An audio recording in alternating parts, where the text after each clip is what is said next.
Dick Morris, thank you very much for joining us. Good to be here.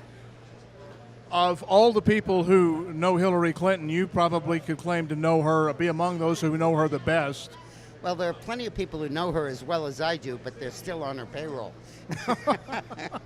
You're not. Right. Give me that odyssey. How do you go from working for the Clintons to being a critic of the Clintons? Well, there are two different questions. How did I go from working for the Clintons to being a Republican? And the answer was that I switched during the Reagan years. And when Bill brought me back to the White House to get him reelected, he did so in part because I was a Republican, and I knew how they think, thought, and acted, and so on. As to Hillary, that's a different story. I watched the changes over the years.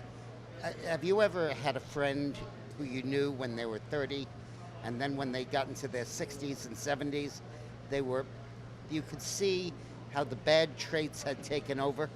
Yes. You could see how the bad traits that were incipient back then metastasized Right. and became dominant. And the bad traits in Hillary, the financial corruption, it used to be a minor thing. Donate Bill's underwear to charity and take a deduction. It used to be small. The paranoia and secrecy, the ruthlessness, all of those were present, but they've completely taken over her personality. And that marriage has gone from a romance to a partnership to a RICO, a racketeering organization, where they want power in order to make money. They used to want money to get power, campaign money. Now they want power in order to make money. When Hillary was Secretary of State, she sent Bill all over the world speaking to groups that needed favors. Does Vladimir Putin want to control 20% of the uranium supply in the U.S.?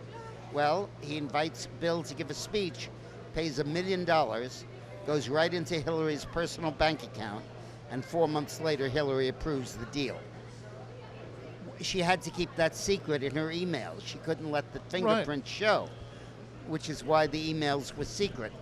And I'll tell you a telltale sign.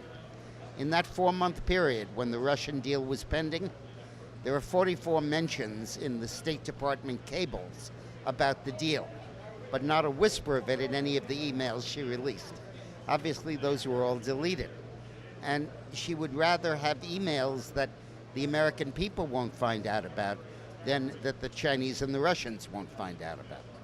Well, it smells bad, and generally things that smell bad are rotten, yet she seems to have yet gotten away with it. Well, so far, but 67% of Americans don't think she's honest or trustworthy, and she has a negative of over 60, and she's only tied in the polls, so we'll see if she gets away with it. If she is elected, what can we expect? A replay of the Nixon presidency, with its paranoia, its enemies list, its us versus them, its failure to listen to what people are thinking, getting us into wars, corruption, and what about basic executive competence? Is there any?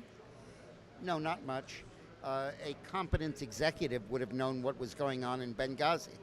A competent executive, she spent her whole Secretary of State tenure touring the world, visiting baby daycare centers and teaching women to make cook stoves. And she wasn't on top of the evidence that Benghazi could be attacked. And then when it was attacked, she didn't support it. That's an incompetent executive. Turkey, Syria, Iran, Iraq, the Iran deal, the domestic violence that's breaking out, seemingly weekly. What level of confidence do you have in a Donald Trump to address these things? Well, Donald Trump, I've known very well. He was my father's lawyer. I knew him as a child. We're similar age. And I think that he is a manager. He's an executive.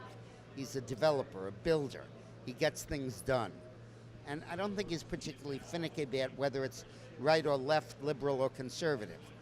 So those who expect him to toe the line might be in for a shock. Right. But he will get it done, honestly, effectively, capably, efficiently, because that's who he is. Very well. We'll see what happens. What do you expect out of this convention? Any form of unity? Yeah, but I don't think unity matters. I think... Okay, tell me, why not? Trump should get up there and he should say, the Clintons hate me, the Bushes hate me, and the Romneys hate me. How could I be bad? I mean to say, I'm not an insider. I'm not one of that crowd. Right. And whether you're Democrat or Republican, you're an insider. You're making money off the global system. You don't want to go back to America and American interests, and you don't like me because I'm for that. I'm for America, putting America first. Excellent. Dick, thank you very much for your Thank you. time. My book, by the way, is Oh, Armageddon. yeah, of course, absolutely. Dude, give me the book plug. It's called Armageddon, and the subtitle is How Trump Can Beat Hillary. Excellent. Thank you. Thank you.